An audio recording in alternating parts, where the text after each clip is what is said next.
ಗಣಪತಿ ಹಬ್ಬವನ್ನ ಜೈಲಿನಲ್ಲೇ ಕಳೆದ ಗಜ. ಕೊಲೆ ಕೇಸ್ನಲ್ಲಿ ನಟ ದರ್ಶನ್ ಜೈಲು ಪಾಲಾಗಿದ್ದಾರೆ. ಬಳ್ಳಾರಿ ಜೈಲಿನಲ್ಲಿ ಕಾಲವನ್ನ ದುಡ್ತಿದ್ದಾರೆ ನಟ ದರ್ಶನ್. ನಿನ್ನೆ ಹಬ್ಬಕ್ಕೆ ದರ್ಶನ್ಗೆ ಜೈಲಿನಲ್ಲಿ ಸ್ಪೆಷಲ್ ಊಟ ಸಿಕ್ಕಿದೆ. ಬಳ್ಳಾರಿ ಜೈಲಿನಲ್ಲಿ ನಿನ್ನೆ ದರ್ಶನ್ಗೆ ಸ್ವೀಟ್ ಊಟ. ನಿನ್ನೆ ಹಬ್ಬದ ಪ್ರಯುಕ್ತ ದರ್ಶನ್ಗೆ ಕೇಸರಿ ಬಾತ್ ಸಿಕ್ಕಿತ್ತು. ಕಾರಾಗೃಹದ ಊಟವನ್ನೇ ಸೇವಿಸುತ್ತಿದ್ದಾರೆ ದಾಸ. ಜೈಲಿನಲ್ಲೂ ಡಯಟ್ ಅನ್ನ ಮೇಂಟೈನ್ ಮಾಡ್ತಿದ್ದಾರೆ ದರ್ಶನ್. ಲಿಮಿಟೆಡ್ ಆಹಾರದಲ್ಲೇ ದರ್ಶನ್ ಲಿಮಿಟೆಡ್ ಊಟವನ್ನ ಮಾಡ್ತಿದ್ದಾರೆ. ಜೈಲಿನಲ್ಲಿ ಚಪಾತಿ ಓಕೆ, ಅನ್ನಕ್ಕೆ ಸ್ವಲ್ಪ ಕೊಕ್ಕಿಯನ್ನ ಹಾಕಿದ್ದಾರೆ. ಅನ್ನ ಸ್ವಲ್ಪ ಸಾಕು, ಚಪಾತಿ ಕೊಡಿ ಅಂತಿದ್ದಾರೆ ಎ2 ದರ್ಶನ್. ಜೈಲಿನಲ್ಲಿ ರೈಸ್ ಕಡಿಮೆ ಮಾಡಿದ್ದಾರೆ ನಟ ದರ್ಶನ್.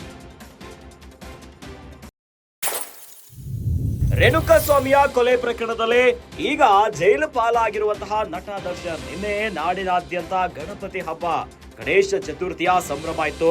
ಆದ್ರೆ ಗಣಪತಿ ಹಬ್ಬವನ್ನ ಜೈಲಿನಲ್ಲೇ ಕಳೆದಿದ್ದಾರೆ. ರೇಣುಕಾಸ್ವಾಮಿ ಕೊಲೆ ಪ್ರಕರಣದ ವಿಚಾರಣಾ ದಿನ ಕೈದಿಯಾಗಿ ಪ್ರಮುಖ ಆರೋಪಿ ಎ2 ಆರೋಪಿಯಾಗಿ ಬಳ್ಳಾರಿ ಜೈಲಿನಲ್ಲಿದ್ದಾರೆ. ಏನೋ ಬಳ್ಳಾರಿ ಜೈಲಿನಲ್ಲಿ ಕಾಲವನ್ನ ದೂಡ್ತಿದ್ದಾರೆ. ಇನ್ನು ನಿನ್ನೆ ಹಬ್ಬಕ್ಕೆ ದರ್ಶನ್ಗೆ ಜೈಲಿನಲ್ಲಿ ಸ್ಪೆಷಲ್ ಊಟ ಸಿಕ್ಕಿದೆ. ಹಬ್ಬ ಇರುವಂತಹ ಸಂದರ್ಭಕ್ಕೆ ಜೈಲಿನಲ್ಲಿ ಸ್ಪೆಷಲ್ ಊಟವನ್ನ ನೀಡಿದ್ದಾರೆ. ಬಳ್ಳಾರಿ ಜೈಲಿನಲ್ಲಿ ನಿನ್ನೆ ದರ್ಶನ್ಗೆ ಸ್ವೀಟ್ ಊಟ ಸಿಕ್ಕಿದೆ. ಹಬ್ಬದ ಪ್ರಯುಕ್ತ ಕೇಸರಿ ಬಾತ್ ಅನ್ನ ನೀಡಲಾಗಿದೆ. ಕಾರಾಗೃಹದ ಊಟವನ್ನೇ ದರ್ಶನ್ ಸೇವಿಸುತ್ತಿದ್ದಾರೆ. ಜೈಲಿನಲ್ಲೂ ಕೂಡ ಡಯಟ್ ಅನ್ನ ಮೇಂಟೈನ್ ಮಾಡ್ತಿದ್ದಾರೆ ದರ್ಶನ. ಲಿಮಿಟೆಡ್ ಆಹಾರದಲ್ಲೇ ದರ್ಶನ್ ಲಿಮಿಟ್ ಆಗಿ ಊಟವನ್ನ ಮಾಡಿದ್ದಾರೆ. ಜೈಲಿನಲ್ಲಿ ಚಪಾತಿ ಓಕೆ, ಅನ್ನಕ್ಕೆ ಸ್ವಲ್ಪ ಕೊಕ್ಕಿಯನ್ನ ಹಾಕಿದ್ದಾರೆ ದಾಸ. ಅನ್ನ ಸ್ವಲ್ಪ ಸಾಕು, ಚಪಾತಿ ಕೊಡಿ ಅಂತ ಹೇಳ್ತಿದ್ದಾರೆ.